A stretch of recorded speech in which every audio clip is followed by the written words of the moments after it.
ಆಕಾಶವಾಣಿ ಪ್ರದೇಶ ಸಮಾಚಾರ ಓದುತ್ತಿರುವವರು ಕೆವೈ ಭಾರತಿ. ಮುಖ್ಯಾಂಶಗಳು. ಲೋಕಸಭೆಯಲ್ಲಿ ನಾಳೆ ಕೇಂದ್ರ ವಿತ್ತ ಸಚಿವೆ ನಿರ್ಮಲಾ ಸೀತಾರಾಮನ್ ಆಯವ್ಯಯ ಮಂಡನೆ, ಹಲವು ನಿರೀಕ್ಷೆಯಲ್ಲಿ ರಾಜ್ಯದ ಜನತೆ. ಪ್ರಾದೇಶಿಕ ಅಸಮತೋಲನ ನಿವಾರಣಾ ಸಮಿತಿಯಿಂದ ಸರ್ಕಾರಕ್ಕೆ ಅಂತಿಮ ವರದಿ ಸಲ್ಲಿಕೆ. ಕೇಂದ್ರ ಪೊಲೀಸ್ ಮಹಾನಿರ್ದೇಶಕ ಹುದ್ದೆಗೆ 2 ವರ್ಷಗಳ ಕೇಂದ್ರ ಸೇವೆಯ ಅನುಭವ ಕಡ್ಡಾಯ, ರಾಜ್ಯ ಸರ್ಕಾರಕ್ಕೆ ಗೃಹ ಸಚಿವಾಲಯ ಪತ್ರ. ಮಂಗಳೂರಿನಲ್ಲಿ ಭಾರತೀಯ ವೈದ್ಯ ಪದ್ಧತಿಯ ಆಯುಷ್ ಹಬ್ಬಕ್ಕೆ ಚಾಲನೆ. ಮೈಸೂರಿನಲ್ಲಿ ಮಾದಕ ವಸ್ತುಗಳ ತಯಾರಿಕಾ ಘಟಕ ಪತ್ತೆ, ಸರ್ಕಾರದ ವಿರುದ್ಧ ಪ್ರತಿಪಕ್ಷ ನಾಯಕ ಆರ್ ಅಶೋಕ ಅಸಮಾಧಾನ. ಕೇಂದ್ರ ಹಣಕಾಸು ಸಚಿವೆ ನಿರ್ಮಲಾ ಸೀತಾರಾಮನ್ ನಾಳೆ ಲೋಕಸಭೆಯಲ್ಲಿ 2026-27ನೇ ಸಾಲಿನ ಕೇಂದ್ರ ಬಜೆಟ್ ಮಂಡಿಸಲಿದ್ದಾರೆ. 2019ರಲ್ಲಿ ಅಧಿಕಾರ ವಹಿಸಿಕೊಂಡ ಬಳಿಕ ನಿರ್ಮಲಾ ಸೀತಾರಾಮನ್ ಅವರ ಸತತ 9ನೇ ಆಯವ್ಯಯ ಮಂಡನೆ ಇದಾಗಿದೆ. ಸಂಸತ್ತಿನಲ್ಲಿ ಬಜೆಟ್ ಭಾಷಣ ಮುಗಿದ ಬಳಿಕ ಬಜೆಟ್ ದಾಖಲೆಗಳು ಮೊಬೈಲ್ ಅಪ್ಲಿಕೇಶನ್ ಹಾಗೂ ವೆಬ್ಸೈಟ್ನಲ್ಲಿ ಲಭ್ಯವಿದೆ. ಬಜೆಟ್ ಸಿದ್ದತೆಗೂ ಮುನ್ನ ವಿತ್ತ ಸಚಿವೆ ನಿರ್ಮಲಾ ಸೀತಾರಾಮನ್ ಅರ್ಥಶಾಸ್ತ್ರಜ್ಞರು, ಕಾರ್ಮಿಕ ಸಂಘಗಳು, ಶಿಕ್ಷಣ ಮತ್ತು ಆರೋಗ್ಯ ವಲಯ, ಸಣ್ಣ ಮತ್ತು ಸೂಕ್ಷ್ಮ ಕೈಗಾರಿಕೆಗಳು, ಹಣಕಾಸು ವಲಯ ಹಾಗೂ ಬಂಡವಾಳ ಮಾರುಕಟ್ಟೆಗಳ ತಜ್ಞರು ಸೇರಿದಂತೆ ಹಲವಾರು ಪಾಲುದಾರರೊಂದಿಗೆ ಬಜೆಟ್ ಪೂರ್ವ ಸಮಾಲೋಚನೆ ನಡೆಸಿದ್ದಾರೆ. ಬಜೆಟ್ ತಯಾರಿಕೆ ಸಮಯದಲ್ಲಿ ವಿವಿಧ ವೇದಿಕೆಗಳ ಮೂಲಕ ಯುವಕರನ್ನು ಒಳಗೊಂಡಂತೆ ನಾಗರಿಕರಿಂದ ವಿವಿಧ ಸಲಹೆಗಳನ್ನು ಪಡೆಯಲಾಗಿದೆ. ಪ್ರಾದೇಶಿಕ ಅಸಮತೋಲನ ನಿವಾರಣೆ ಸಮಿತಿ ಅಧ್ಯಕ್ಷ ಪ್ರೊಫೆಸರ್ ಎಂ ಗೋವಿಂದರಾವ್ ಅವರು ಬೆಂಗಳೂರಿನಲ್ಲಿ ಇಂದು ಮುಖ್ಯಮಂತ್ರಿ ಸಿದ್ದರಾಮಯ್ಯ ಅವರಿಗೆ ಅಂತಿಮ ವರದಿ ಸಲ್ಲಿಸಿದರು. ಈ ವೇಳೆ ಸಚಿವ ಈಶ್ವರ್ ಖಂಡ್ರೆ, ಸರ್ಕಾರದ ಮುಖ್ಯ ಕಾರ್ಯದರ್ಶಿ ಶಾಲಿನಿ ರಜನೀಶ್ ಸೇರಿದಂತೆ ಹಲವು ಅಧಿಕಾರಿಗಳು ಉಪಸ್ಥಿತರಿದ್ದರು. ಕೇಂದ್ರ ಸರ್ಕಾರದಲ್ಲಿ ಪೊಲೀಸ್ ಮಹಾನಿರ್ದೇಶಕ ಹುದ್ದೆಗೆ ಅರ್ಹರಾಗಲು ಪೊಲೀಸ್ ವರಿಷ್ಠಾಧಿಕಾರಿ ಮತ್ತು ಉಪಮಹಾನಿರ್ದೇಶಕ ಹುದ್ದೆಯಲ್ಲಿರುವ ಭಾರತೀಯ ಪೊಲೀಸ್ ಸೇವೆಯ ಅಧಿಕಾರಿಗಳಿಗೆ 2 ವರ್ಷಗಳ ಕೇಂದ್ರ ಸೇವೆಯ ಅನುಭವವನ್ನು ಕಡ್ಡಾಯಗೊಳಿಸಲಾಗಿದೆ. ಈ ಸಂಬಂಧ ಕೇಂದ್ರ ಗೃಹ ಸಚಿವಾಲಯ ರಾಜ್ಯ ಸರ್ಕಾರದ ಎಲ್ಲ ಮುಖ್ಯ ಕಾರ್ಯದರ್ಶಿಗಳಿಗೆ ಪತ್ರ ಬರೆದಿದೆ. ಈ ನಿರ್ದೇಶನವು 2011ರ ಬ್ಯಾಚ್ನಿಂದ ಐಪಿಎಸ್ ಅಧಿಕಾರಿಗಳಿಗೆ ಅನ್ವಯಿಸುತ್ತದೆ ಎಂದು ಸಚಿವಾಲಯ ತಿಳಿಸಿದೆ. ಭಾರತೀಯ ವೈದ್ಯ ಪದ್ಧತಿಗೆ ಜಗತ್ತಿನೆಲ್ಲೆಡೆ ಹೆಚ್ಚು ಬೇಡಿಕೆ ಇದ್ದು, ಈ ವೈದ್ಯ ಪದ್ಧತಿ ಇನ್ನಷ್ಟು ಬೆಳೆಯಬೇಕು ಎಂದು ಮಂಗಳೂರು ದಕ್ಷಿಣ ವಿಧಾನಸಭಾ ಕ್ಷೇತ್ರದ ಶಾಸಕ ಡಿ ವೇದವ್ಯಾಸ ಕಾಮತ್ ತಿಳಿಸಿದ್ದಾರೆ.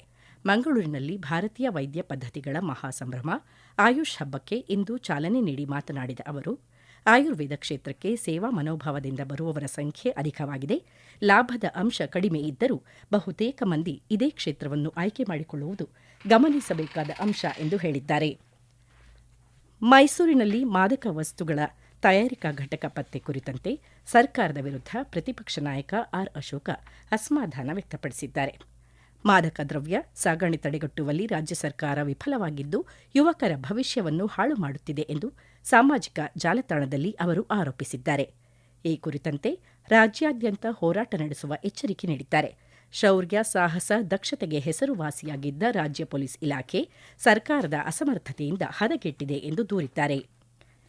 ಗ್ರಾಮ ಪಂಚಾಯಿತಿಗಳು ಸುಸಜ್ಜಿತ ಕಟ್ಟಡ ಹಾಗೂ ಮೂಲಸೌಕರ್ಯ ಹೊಂದುವುದರೊಂದಿಗೆ ತ್ವರಿತವಾಗಿ ಸಾರ್ವಜನಿಕರಿಗೆ ಉತ್ತಮ ಸೇವೆ ಒದಗಿಸುವಂತಾಗಬೇಕು ಎಂದು ಆಹಾರ ಹಾಗೂ ಬೆಂಗಳೂರು ಗ್ರಾಮಾಂತರ ಜಿಲ್ಲಾ ಉಸ್ತುವಾರಿ ಸಚಿವ ಕೆಎಚ್ ಮುನಿಯಪ್ಪ ತಿಳಿಸಿದ್ದಾರೆ. ದೇವನಹಳ್ಳಿ ತಾಲೂಕು ಕಸಬಾ ಹೋಬಳಿ ಬಿದಲೂರು ಗ್ರಾಮ ಪಂಚಾಯಿತಿಯ ನೂತನ ಕಟ್ಟಡ ಲೋಕಾರ್ಪಣೆ ಮಾಡಿ ಮಾತನಾಡಿದ ಅವರು, ತಮ್ಮ ಕಾರ್ಯವೈಖರಿಗಳ ಮೂಲಕ ಗ್ರಾಮ ಪಂಚಾಯಿತಿಯನ್ನು ಮೊದಲನೇ ಸ್ಥಾನಕ್ಕೆ ಕೊಂಡೊಯ್ಯಬೇಕು.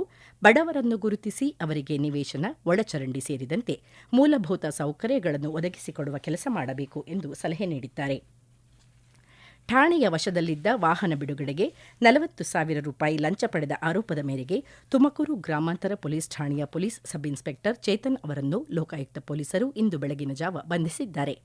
ವಾಹನ ಬಿಡುಗಡೆ ಮಾಡಲು ಸಬ್ ಇನ್ಸ್ಪೆಕ್ಟರ್ 1 ಲಕ್ಷ ರೂಪಾಯಿಗೆ ಬೇಡಿಕೆ ಇಟ್ಟಿದ್ದರು. ಇದರಲ್ಲಿ 40,000 ಹಣವನ್ನು ಕ್ಯಾತ್ಸಂದ್ರ ಬಳಿಯ ಹೋಟೆಲ್ ಸಿಬ್ಬಂದಿಗೆ ನೀಡುವಂತೆ ವಾಹನ ಮಾಲೀಕರಿಗೆ ತಿಳಿಸಿದ್ದರು. ಈ ಕುರಿತು ವಾಹನ ಮಾಲೀಕರು ಲೋಕಾಯುಕ್ತ ಠಾಣೆಯಲ್ಲಿ ದೂರು ಸಲ್ಲಿಸಿದ್ದರು. ಶುಕ್ರವಾರ ರಾತ್ರಿ ಕ್ಯಾತ್ಸಂದ್ರದ ಹೋಟೆಲ್ ಸಿಬ್ಬಂದಿ ಹಣ ಪಡೆಯುವಾಗ ಲೋಕಾಯುಕ್ತ ಅಧಿಕಾರಿಗಳು ದಾಳಿ ನಡೆಸಿದ್ದಾರೆ. ಸಿಬ್ಬಂದಿಯನ್ನು ವಶಕ್ಕೆ ಪಡೆದು ವಿಚಾರಣೆ ನಡೆಸಿದಾಗ ಪಿಎಸ್ಐ ಚೇತನ್ ಬಗ್ಗೆ ಮಾಹಿತಿ ನೀಡಿದ್ದು, ಇಂದು ಬೆಳಗಿನ ಜಾವ ಲೋಕಾಯುಕ್ತ ಪೊಲೀಸರು ಚೇತನ್ ಅವರನ್ನು ಬಂಧಿಸಿದ್ದಾರೆ. ಪ್ರದೇಶ ಸಮಾಚಾರ ಕೇಳುತ್ತಿದ್ದೀರಿ.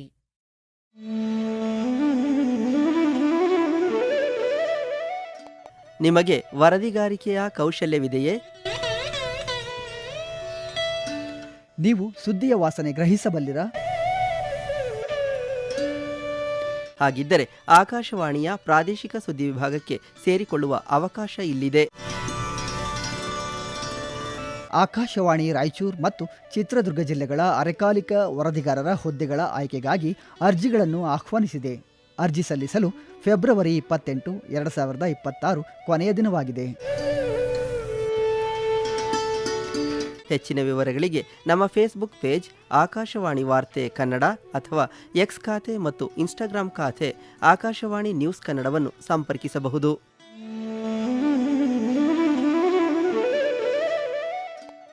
ಕೋಲಾರ ಜಿಲ್ಲೆಯ ಶೈಕ್ಷಣಿಕ ಗುಣಮಟ್ಟ ಹೆಚ್ಚಿಸಲು ಹಾಗೂ ಎಸ್ಎಸ್ಎಲ್ಸಿ ಫಲಿತಾಂಶದ ಪ್ರಮಾಣ ಹೆಚ್ಚಿಸುವ ನಿಟ್ಟಿನಲ್ಲಿ ಪ್ರತಿಯೊಂದು ಶಾಲೆಯೂ ಮೈಕ್ರೋ ಪ್ಲಾನಿಂಗ್ ರೂಪಿಸಿಕೊಳ್ಳಬೇಕು ಎಂದು ಜಿಲ್ಲಾಧಿಕಾರಿ ಡಾ ಎಂಆರ್ ರವಿ ಅಧಿಕಾರಿಗಳಿಗೆ ಸೂಚಿಸಿದ್ದಾರೆ. ಎಸ್ಎಸ್ಎಲ್ಸಿ ಫಲಿತಾಂಶ ಸುಧಾರಣೆ ಹಾಗೂ ಪ್ರಗತಿ ಪರಿಶೀಲನಾ ಸಭೆಯಲ್ಲಿ ಮಾತನಾಡಿದ ಅವರು, ಕಲಿಕೆಯಲ್ಲಿ ಹಿಂದುಳಿದ ವಿದ್ಯಾರ್ಥಿಗಳನ್ನು ಗುರುತಿಸುವ ಜೊತೆಗೆ ಅವರಲ್ಲಿನ ನಿರ್ದಿಷ್ಟ ಕಲಿಕಾ ಕೊರತೆಗಳನ್ನು ಪತ್ತೆ ಹಚ್ಚಿ ಪರಿಹಾರಾತ್ಮಕ ಬೋಧನೆ ನೀಡಬೇಕು. ಪ್ರತಿ ವಿದ್ಯಾರ್ಥಿಯೂ ಕನಿಷ್ಠ ಉತ್ತೀರ್ಣ ಅಂಕಗಳನ್ನು ಪಡೆಯುವಂತೆ ಆತ್ಮವಿಶ್ವಾಸ ತುಂಬಬೇಕು ಎಂದು ನಿರ್ದೇಶನ ನೀಡಿದ್ದಾರೆ. ಹೆಚ್ಚಿನ ಗಮನ ಅಗತ್ಯವಿರುವ ವಿದ್ಯಾರ್ಥಿಗಳನ್ನು ಶಿಕ್ಷಕರು ಹಾಗೂ ಅಧಿಕಾರಿಗಳು ದತ್ತು ಪಡೆದು ವಾರಕ್ಕೊಮ್ಮೆ ಪ್ರಗತಿ ಪರಿಶೀಲನೆ ನಡೆಸಬೇಕು. ಶೂನ್ಯ ಫಲಿತಾಂಶ ಸಾಧ್ಯತೆ ಇರುವ ಶಾಲೆಗಳ ಮೇಲೆ ವಿಶೇಷ ನಿಗಾ ವಹಿಸಬೇಕು ಎಂದು ತಿಳಿಸಿದ್ದಾರೆ. ಬಿಇಒಗಳು ಶಾಲೆಗೆ ಭೇಟಿ ನೀಡಿ ಬೋಧನಾ ಗುಣಮಟ್ಟ ಪರಿಶೀಲಿಸಬೇಕು. ಫಲಿತಾಂಶ ಕುಸಿತಕ್ಕೆ ಸಂಬಂಧಪಟ್ಟ ಅಧಿಕಾರಿಗಳನ್ನೇ ಹೊಣೆಗಾರರನ್ನಾಗಿ ಮಾಡಲಾಗುವುದು ಎಂದು ಎಚ್ಚರಿಕೆ ನೀಡಿದ್ದಾರೆ. ಆರೋಗ್ಯ ಕೇಂದ್ರಗಳ ವ್ಯಾಪ್ತಿಯಲ್ಲಿ ನೈರ್ಮಲ್ಯ ಮತ್ತು ಶುಚಿತ್ವ ಕುರಿತು ಸಾರ್ವಜನಿಕರಲ್ಲಿ ಜಾಗೃತಿ ಮೂಡಿಸುವ ಉದ್ದೇಶದಿಂದ ಯಾದಗಿರಿ ವೈದ್ಯಕೀಯ ವಿಜ್ಞಾನಗಳ ಸಂಸ್ಥೆ ಆವರಣದಲ್ಲಿ ಜಿಲ್ಲಾ ಮತ್ತು ಸೆಷನ್ಸ್ ನ್ಯಾಯಾಧೀಶ ಮರಳಸಿದ್ದಾರಾಧ್ಯ ಎಚ್ಜೆ ನೇತೃತ್ವದಲ್ಲಿ ಸ್ವಚ್ಛತಾ ಶ್ರಮದಾನ ಕಾರ್ಯಕ್ರಮ ಹಮ್ಮಿಕೊಳ್ಳಲಾಗಿತ್ತು. ರಾಷ್ಟ್ರೀಯ ಸ್ವಚ್ಛತಾ ದಿನದ ಅಂಗವಾಗಿ ನಡೆದ ಕಾರ್ಯಕ್ರಮದಲ್ಲಿ ಆಸ್ಪತ್ರೆಯ ಒಳಾಂಗಣ, ಕಾರಿಡಾರ್ಗಳು, ಕಟ್ಟಡದ ಹಿಂಭಾಗ, ಆಸ್ಪತ್ರೆ ಆವರಣ, ಮೆಡಿಕಲ್ ಕಾಲೇಜು ಸೇರಿದಂತೆ ವಿವಿಧ ಸ್ಥಳಗಳಲ್ಲಿ ಅಧಿಕಾರಿಗಳು, ವಿದ್ಯಾರ್ಥಿಗಳು, ವಕೀಲರು ಹಾಗೂ ಸ್ವಯಂ ಸೇವಕರು ಸ್ವಚ್ಛತಾ ಕಾರ್ಯದಲ್ಲಿ ತೊಡಗಿಸಿಕೊಂಡರು. ಈ ಶ್ರಮದಾನದಲ್ಲಿ ನ್ಯಾಯಾಂಗ ಇಲಾಖೆ ಸಿಬ್ಬಂದಿ, ಪೊಲೀಸ್ ಇಲಾಖೆ ಸಿಬ್ಬಂದಿ, ವಕೀಲರು, ಆರೋಗ್ಯ ಇಲಾಖೆ ಸಿಬ್ಬಂದಿ, ಗೃಹ ರಕ್ಷಕ ದಳದ ಸಿಬ್ಬಂದಿ, ವಿದ್ಯಾರ್ಥಿಗಳು ಹಾಗೂ ಎನ್ಎಸ್ಎಸ್ ಘಟಕದ ಸ್ವಯಂ ಸೇವಕರು ಸೇರಿದಂತೆ ನೂರಾರು ಮಂದಿ ಕೈಜೋಡಿಸಿದರು. ಶಿಕ್ಷಣ ಇಲಾಖೆ, ನ್ಯಾಯಾಂಗ ಇಲಾಖೆ, ಸಾರಿಗೆ ಇಲಾಖೆ, ಮಹಾನಗರ ಪಾಲಿಕೆ ಹಾಗೂ ಪೊಲೀಸ್ ಇಲಾಖೆಯ ಸಹಯೋಗದೊಂದಿಗೆ ಬೆಳಗಾವಿಯಲ್ಲಿ ಇಂದು ರಸ್ತೆ ಸುರಕ್ಷತೆ ಜಾಗೃತಿ ಅಭಿಯಾನ ನಡೆಯಿತು. ಚೆನ್ನಮ್ಮ ವೃತ್ತದಿಂದ ಪ್ರಾದೇಶಿಕ ಸಾರಿಗೆ ಅಧಿಕಾರಿಗಳ ಕಚೇರಿಯವರೆಗೆ ರಸ್ತೆ ಸುರಕ್ಷತೆ ಕಾಲ್ನಡಿಗೆ ಜಾಥಾ ನಡೆಸಲಾಯಿತು. ಈ ವೇಳೆ ಮಾತನಾಡಿದ ಬೆಳಗಾವಿ ಸಾರಿಗೆ ಇಲಾಖೆಯ ಆಯುಕ್ತ ಸಿದ್ದಪ್ಪ ಕಲ್ಲೇರ, ರಸ್ತೆ ಅಪಘಾತದಲ್ಲಿ 16ರಿಂದ 30 ವರ್ಷ ವಯೋಮಾನದ ಯುವಕರು ಹೆಚ್ಚಿಗೆ ಸಾವಿಗೀಡಾಗುತ್ತಿದ್ದಾರೆ ಎಂದು ಕಳವಳ ವ್ಯಕ್ತಪಡಿಸಿದರು. ಈಗಾಗಲೇ ಇದು 37 ನಾವು ಸತತವಾಗಿ ಆಚರಣೆ ಮಾಡಿದ್ದೇವೆ. ಈ ಬರುವ ದಿನಗಳಲ್ಲಿ ಇನ್ನೂ ಕೂಡ ನಾವು ಜನಗಳನ್ನ ಅವೇರ್ ಮಾಡಿ ಅಪಘಾತ ರಹಿತ ಚಾಲನೆ ಆಗಲಿ ಅಂತಕ್ಕಂಥದ್ದೇ ನಮ್ಮ ಉದ್ದೇಶ. ಇದರ ಒಟ್ಟಿಗೆ ಎಲ್ಲ ಸಾರ್ವಜನಿಕರಲ್ಲಿ ನಾನು ಅಪೀಲ್ ಮಾಡ್ತೇನೆ, ಸಂಚಾರಿ ನಿಯಮಗಳನ್ನ ಪಾಲಿಸಿ, ಸುರಕ್ಷಾ ನಿಯಮಗಳನ್ನ ಪಾಲಿಸಿ, ಡಿಫೆನ್ಸಿವ್ ಡ್ರೈವಿಂಗ್ ಮಾಡಿ. ನಿಮ್ಮ ಜೀವ ಅಮೂಲ್ಯ. ನಿಮ್ಮ ಮನೆಯಲ್ಲಿ ಎಲ್ಲರೂ ನಿಮಗೋಸ್ಕರ ಕಾಯ್ತಾ ಇರ್ತಾರೆ. ನೀವು ಸುರಕ್ಷೆಯಿಂದ ನಿಮ್ಮ ಮನೆಯನ್ನು ತಲುಪಿ ಅದರ ರಸ್ತೆ ಯೂಸರಿಗೂ ಕೂಡ ನೀವು ಅನುವು ಮಾಡಿಕೊಡಿ. ಇದು ನಮ್ಮ ಉದ್ದೇಶ ಆಗಿದೆ. ಈ ದಿಸೆಯಲ್ಲಿ ಸಾರ್ವಜನಿಕರು ಪ್ರತಿಯೊಬ್ಬರು ಕೈ ಜೋಡಿಸಬೇಕು ಅಂತ ಮನವಿ ಮಾಡ್ತಾರೆ. ಬೆಂಗಳೂರು ಗ್ರಾಮಾಂತರ ಜಿಲ್ಲೆ ದೊಡ್ಡಬಳ್ಳಾಪುರದ ಡಾ ಆನಿ ಬೆಸೆಂಟ್ ಪಾರ್ಕ್ನಲ್ಲಿ ಭಾರತ ಸ್ಕೌಟ್ಸ್ ಮತ್ತು ಗೈಡ್ಸ್, ರಾಷ್ಟ್ರೀಯ ವಿಪತ್ತು ನಿರ್ವಹಣಾ ಸಂಸ್ಥೆ, ರಾಜ್ಯ ವಿಪತ್ತು ನಿರ್ವಹಣಾ ಸಂಸ್ಥೆ ವತಿಯಿಂದ ಯುವ ಆಪದ್ ಮಿತ್ರ ನಿರ್ವಹಣೆ ತರಬೇತಿ ಕಾರ್ಯಕ್ರಮ ಹಮ್ಮಿಕೊಳ್ಳಲಾಗಿತ್ತು. ರಾಜ್ಯ ಮೈ ಭಾರತ್ನ ಜಂಟಿ ನಿರ್ದೇಶಕ ಅಶೋಕ್ ಕುಮಾರ್ ದೇಸಾಯಿ ಮಾತನಾಡಿ, ಯಾವುದೇ ರೀತಿಯ ವಿಪತ್ತು ಸಂಭವಿಸಿದ ಸಂದರ್ಭದಲ್ಲಿ ಶೀಘ್ರವಾಗಿ ಸ್ಪಂದಿಸಬೇಕು ಎಂದು ಹೇಳಿದ್ದಾರೆ. ನೈಸರ್ಗಿಕ ವಿಪತ್ತು ತಡೆಯಲು ಸಾಧ್ಯವಿಲ್ಲ, ಆದರೆ ಮುನ್ನೆಚ್ಚರಿಕೆ ಹಾಗೂ ಸಕಾಲದಲ್ಲಿ ನಮ್ಮ ರಕ್ಷಣೆಗೆ ಕೈಗೊಳ್ಳಬಹುದಾದ ಕ್ರಮಗಳಿಂದ ಅನಾಹುತದಿಂದ ಪಾರಾಗಬಹುದು ಎಂದು ತಿಳಿಸಿದ್ದಾರೆ. ಈಗ ಕೊನೆಯಲ್ಲಿ ಮತ್ತೊಮ್ಮೆ ಮುಖ್ಯಾಂಶಗಳು. ಲೋಕಸಭೆಯಲ್ಲಿ ನಾಳೆ ಕೇಂದ್ರ ವಿತ್ತ ಸಚಿವೆ ನಿರ್ಮಲಾ ಸೀತಾರಾಮನ್ ಆಯವ್ಯಯ ಮಂಡನೆ, ಹಲವು ನಿರೀಕ್ಷೆಯಲ್ಲಿ ರಾಜ್ಯದ ಜನತೆ. ಪ್ರಾದೇಶಿಕ ಅಸಮತೋಲನ ನಿವಾರಣಾ ಸಮಿತಿಯಿಂದ ಸರ್ಕಾರಕ್ಕೆ ಅಂತಿಮ ವರದಿ ಸಲ್ಲಿಕೆ.